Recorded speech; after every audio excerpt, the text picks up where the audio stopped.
खबर मऊगंज जिले से है, जहां नशे के खिलाफ पूर्व विधायक सुखेंद्र सिंह बन्ना ने जमकर निशाना साधा।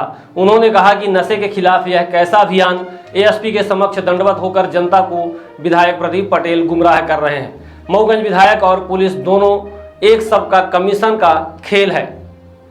दरअसल भाजपा विधायक खुद की नाकामी और अनैतिक कार्यों को छुपाने के लिए विपक्ष को बताते हैं कि वह दोषी है, लेकिन उनके ही लोग जेल जा रहे हैं जो कि जुआ, सट्टे और नशे के कारोबार और खाद्यान्न की कालाबाजारी में लिप्त है। प्रदेश में भाजपा विधायक की सरकार फिर क्यों शराबबंदी एवं नशे के खिलाफ कार्यवाही का विधानसभा में मुद्दा नहीं उठाते। विधायक ने खुद सगे संबंधियों के नाम जमीन खरीदने का कारोबार फैला रखा है। भूमाफिया की तरह कई करोड़ों का धंधा है। पुलिस सहित अन्य विभाग रिश्तेदारों को बैठाकर खुद भ्रष्टाचार को बढ़ावा दे रहे हैं।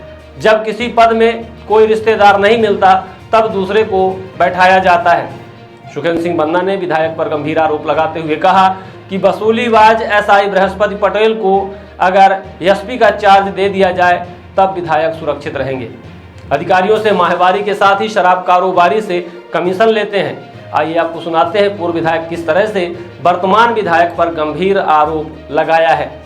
दंडवत हुए सामने तो उनका सफाई आया है कि लोग द्वारा कि ये जो यहाँ कानून व्यवस्था मतलब नहीं सही ढंग से, इसके खिलाफ उन्होंने ये दंडवत किया है व्यवस्था बनाने के लिए। और ये भी सोशल मीडिया पोस्ट पे है कि जो जैसे कि यहाँ कानून व्यवस्था नहीं सही है और जैसे भूमाफिया इन सब आरोपों से वो मतलब कह रहे हैं कि हम इन सब चीज़ों का संरक्षण नहीं देते, इन चीज़ों से हम हमारे ब्लड नहीं है बात करने की। लेकिन आप क्या कहना चाहते हैं? देखिए, ऐसा है जो सत्ता में है, और सत्ता का मतलब अगर दंडवत होकर के ये व्यवस्था सुधारना चाहते हैं तो हम समझते हैं कि वो या तो झूठ बोल रहे हैं या तो झूठा अटकंडा अपना रहे हैं, सबको गुमराह कर रहे हैं और उनकी मिली भगत पूरी तरह से। ये तरीका नहीं है। सोशल मीडिया पर ये भी लिखा हुआ है ये प्रेशर पॉलिटिक्स हो सकती है। आपका मैंने देखा होगा कि मऊगंज भाजपा के विधायक प्रदीप पटेल की मऊगंज एडिशनल एसपी के सामने चरण से लोहा लगा, इसको लेकर आप क्या मानना? देखिए, क्या है, विधायक जी के बारे में तो मैं कुछ चर्चा नहीं करना चाहता, इसलिए कि उनकी प्रवृत्ति बन चुकी है कि हर ऑफिसों में जा कर के कहीं चरण बंदन करना तो कहीं कुछ करना या सुर्खियाँ बटोरना। लेकिन बाद में सुनने में आया कि उन कह रहे थे कि कहीं शराब माफिया तो कहीं कुछ, ये सब सारी बात है। तो हमारा ये कहना है कि पहली बात, जहाँ नशा मुक्ति का सवाल है, बिहार सरकार नीतीश कुमार ने वहाँ पे पूर्ण शराबबंदी की है।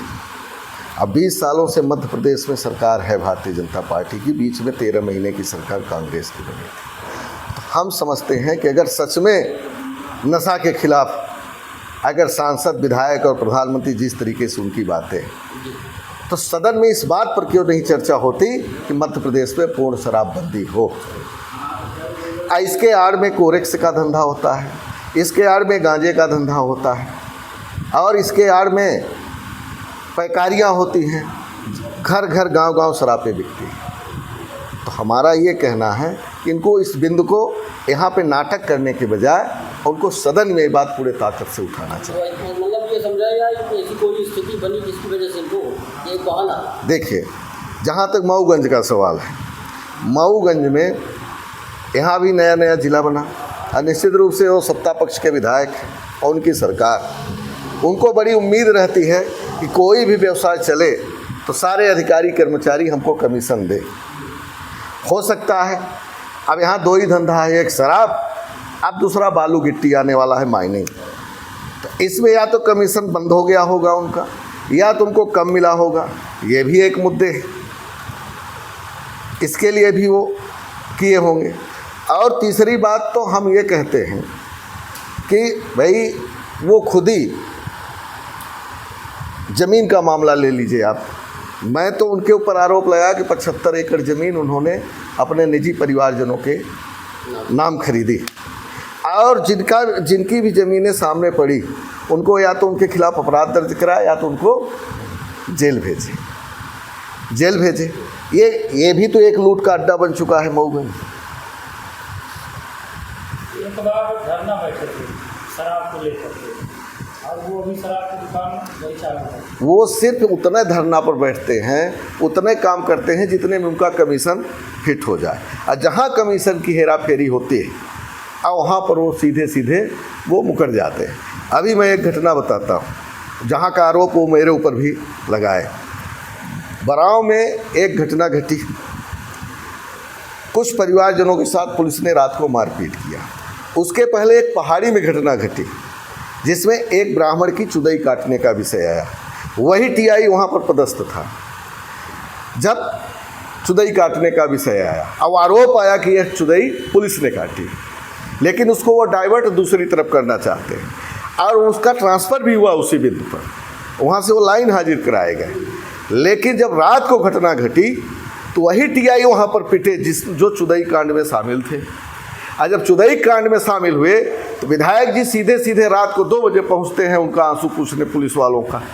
तो जब चुदई कांड इतना बड़ा उनको भारी पड़ा कि यहाँ पे जो है तो कुछ लोगों ने ऐसा किया वैसा किया, तो हम ये कहते हैं कि एक तरफ आप ये कहते हो कि चुदई कांड वही पुलिस शामिल, और वही पुलिस रात को जाती है वहाँ पे मारपीट करती है और उसकी आप तरफदारी करते। आपके ऊपर एक आरोप लगा कि आप नशा कारोबारियों को देखिए, हम तो यही कह रहे हैं कि हम उनका तो दावे है हमारे ऊपर आरोप लगाने का, और वो 60 साल से यहाँ विधायक हैं और जनता ने 2-2 बार उनको विधायक बनाया और जनता ने बनाया, हम इस बात को स्वीकार करते हैं। और इसके बावजूद आरोप वो मेरे ऊपर आज तक लगा रहे हैं। भाई प्रधानमंत्री नरेंद्र मोदी जी, मुख्यमंत्री मोहन यादव जी, सरकार भारतीय जनता पार्टी की है, और इसके बावजूद आरोप हमारे ऊपर वो लगाएंगे। कहते हैं उनकी पुलिस नहीं है, थाना प्रभारी की स्थापना भी उनकी मर्जी से नहीं होती। हाँ, आप चले जाइए कितने थाने हैं, हर थानों में उनके निजी रिश्तेदार हैं। नाम से कहिए तो हम बता दें, निजी रिश्तेदार है। एक आध थाने कहीं बचे हों तो हम नहीं कहते, हो सकता है कि और बड़े अधिकारी। हमारे यहाँ एक बृहस्पति पटेल चौकी प्रभारी, उनके ऊपर 4 बार आरोप लगा, 4 बार वो सस्पेंड हुए। अब 4 बार कहीं न कहीं वो गलत काम किए, तब तो उनको पुलिस ने सस्पेंड किया। उनको चार्ज दिलाने के लिए पूरी ताकत। तो हम तो समझते हैं कि उनकी सुरक्षा तभी हो सके, इसलिए कि वो ये भी कहते हैं कि गुंडों से मुझे शंका है, गुंडे हमें मारे। कौन से गुंडे उनके पीछे पड़े हुए हैं? तो हमारा ये कहना है कि वो बृहस्पति पटेल को अपना यहाँ का एसपी का चार्ज दिला दे, तब वो सुरक्षित रह पाएंगे। अभी बदल हुई पुलिस थाना, वही हम कह रहे हैं कि उनके सब जगह निजी रिश्तेदार बैठ चुके हैं, निजी रिश्तेदार।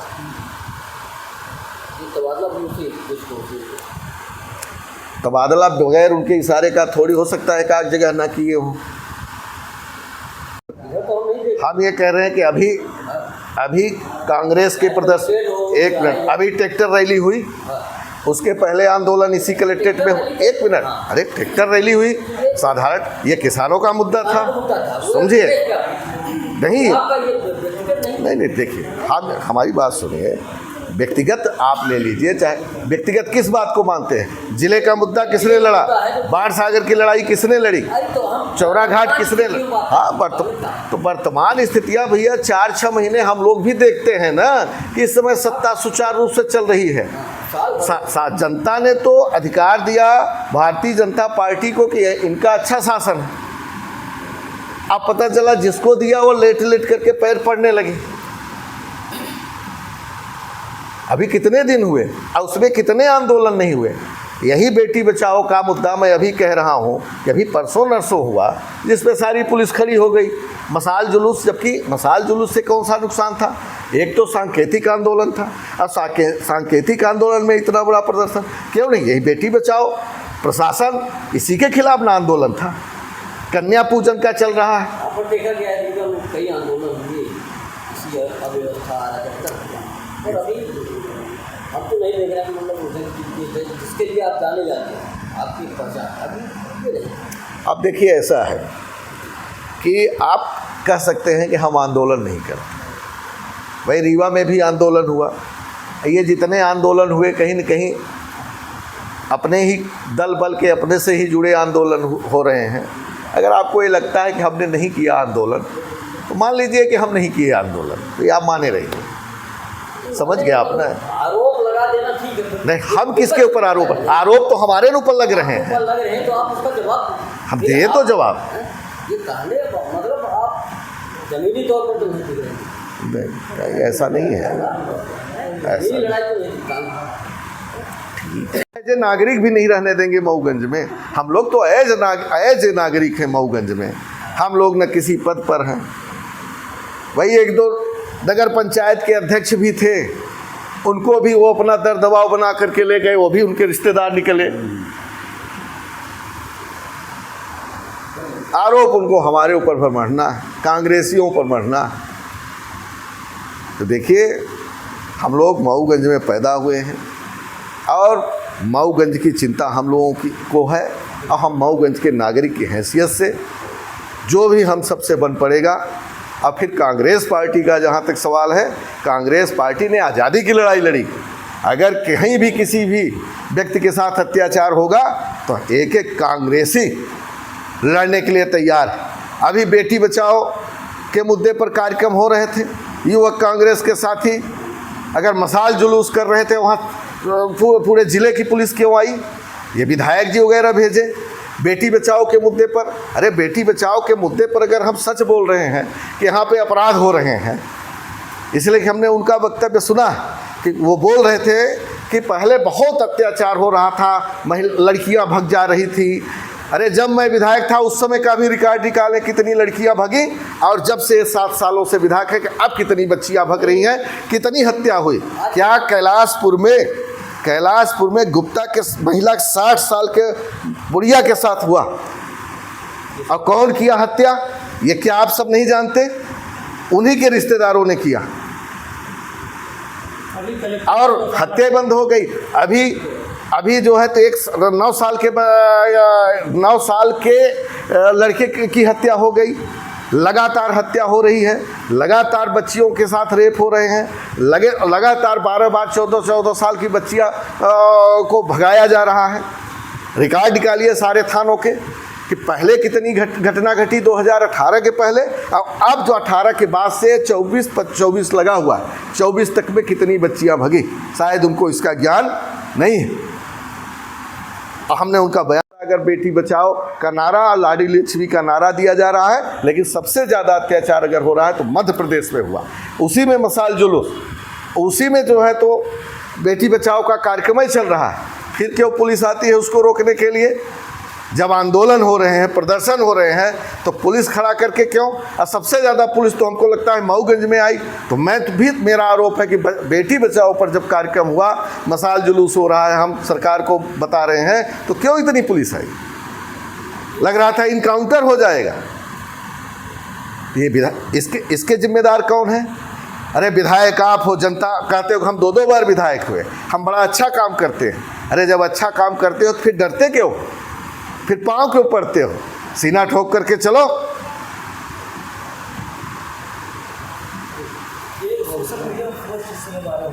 सवाल है तो नशा के खिलाफ हो, गलत लड़ाई न लड़े, अन्य जनता को गुमराह करें, यह सरकार का काम है। और सरकार चाहे तो एक दिन में यहाँ नशा बंद करा सकती है। और नशा में वो खुद लिप्त हैं, कमीशन में खुद लिप्त हैं, वो बंद नहीं कराना चाहते, और आरोप कांग्रेसियों के ऊपर वो मरते हैं। तो मेरा आप सबसे अनुरोध है कि वो गलत, आप सबसे के माध्यम से अनुरोध है कि वो गलत आरोप कांग्रेसियों पर नहीं लगाए। अभी मध्य प्रदेश में इतना बड़ा कोरेक्स का, ड्रग्स का मामला पकड़ा गया, जो उप मुख्यमंत्री के बगल में उनका करीबी आदमी पकड़ा गया। राजेंद्र शुक्ला जी यहाँ उप मुख्यमंत्री हैं, जा करके योगी सरकार से उन्होंने गुहार लगाई, योगी सरकार कोरेक्स बंद करे। तो क्या योगी जी कांग्रेस पार्टी के मुख्यमंत्री हैं क्या? तो चाहे उत्तर प्रदेश की सरकार हो, चाहे मध्य प्रदेश की सरकार, पूरा नरेंद्र मोदी भारत के प्रधानमंत्री हैं, वो महाराष्ट्र में जाकर के भाषण देते हैं और ये कहते हैं कि कांग्रेस पार्टी शराब और नशा के दम पर सरकार बनाना चाहती है, युवाओं को गुमराह करके। और पूरे देश में भैया 10 सालों से आपकी सरकार है, पूरे प्रदेशों में आपकी सरकार है, हर जगह आरोप कांग्रेस पर लगाते हैं। अपनी नाकामी आप कांग्रेस पर मरते हैं। तो जहाँ तक हमारे मऊगंज का सवाल है, विधायक जी न गुमराह करें और न गुमराह हों, अब कांग्रेसियों पर झूठा आरोप न गढ़ें, और मऊगंज की जनता उनको विधायक बनाई है तो उसको भी परेशान न करें। पुलिस से जेल सब कुछ प्रताड़ना वो करा रहे हैं, कराएं, और जो भी उनको करते बने कराएं, बशर्ते वो नशा के खिलाफ अगर हैं सच में। उनका कोई भी पीए ऐसा नहीं है जो शराब न पीता हो। जो उनसे जुड़ा हुआ उनका कार्यकर्ता है, उनके समाज का भी वही गांजा बेच रहा है, मैं लिख करके देने के लिए तैयार है। अगर उनमें दम है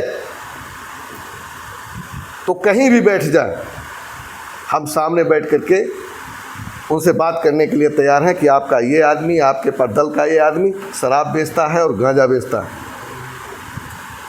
उनके द्वारा ये भी बोला गया है कि विधानसभा चुनाव में आपके द्वारा दारू बांटी गई है, और एक फोटोग्राफ से दिखा दें। और हम भी कहते हैं कि करोड़ों रुपए, अरबों रुपए वो बांटे,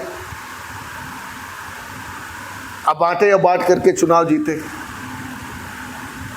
कौन सा मेरा कार्यकर्ता शराब बेचते हुए, शराब बांटते हुए पकड़ा गया? एक व्यक्ति कोई बता दे, वही बता दे। हाँ, लेकिन हम प्रमाण उनको दे सकते हैं कि कितना कमीशन शराब के दुकानों से वो लेते हैं। तो वो पुलिस प्रशासन के ऊपर भी उनके द्वारा आरोप लगाया जा रहा है। देखिए, पुलिस और वो मिले हुए हैं, एक दूसरे के चट्टे बट्टे हैं। पुलिस और शासन और प्रशासन ये दोनों भारतीय जनता पार्टी के ही हैं। ये लोग मिल करके सिर्फ कांग्रेस पर झूठा, कांग्रेसियों पर झूठा आरोप मरते हैं। अब बाकी सब कमीशन का झगड़ा है, कहीं विधायक जी का कम हो जाता है तो कहीं पुलिस का। अभी नया नया जिला बना हुआ है, अधिकारियों को भी नहीं पूछ रहा। यहीं कलेक्टेट में अपर कलेक्टर 10,000 की घूस में पकड़ा गया। जब 10,000 की घूस में पकड़ा गया तो 2,000 विधायक को देगा। तो भाई छोटा जिला है, विधायक जी भी सब्र करें। वैसे भी ज़मीन पर्याप्त उन्होंने हड़प लिया है। 75 एकड़ ज़मीन उन्होंने गरीबों की खरीदी सिर्फ रास्ता बनवाने के नाम पर। और कई लोगों के ऊपर अपराध उन्होंने दर्ज कराया। टड़हर में अपराध दर्ज कराया, बाढ़ क्रमांक 12 में अपराध दर्ज कराया, पुलिस भेजे। और जहाँ वो ज़मीन खरीद, बीच में जाएंगे, सस्ती ज़मीन खरीदेंगे और इसके बाद पुलिस भेजेंगे। अब आरोप लगाएंगे कांग्रेसियों पर। कौन है कांग्रेस का गुंडा? कौन है कांग्रेस? यहाँ कांग्रेस के सब सिपाही हैं, कार्यकर्ता। सर्व सुविधा युक्त नेशनल हॉस्पिटल समान तिराहा रीवा में अब कैंसर का सफल उपचार और ऑपरेशन की सुविधा उपलब्ध है। हमारे यहाँ मिल रहा है आयुष्मान भारत निरामय योजना का लाभ।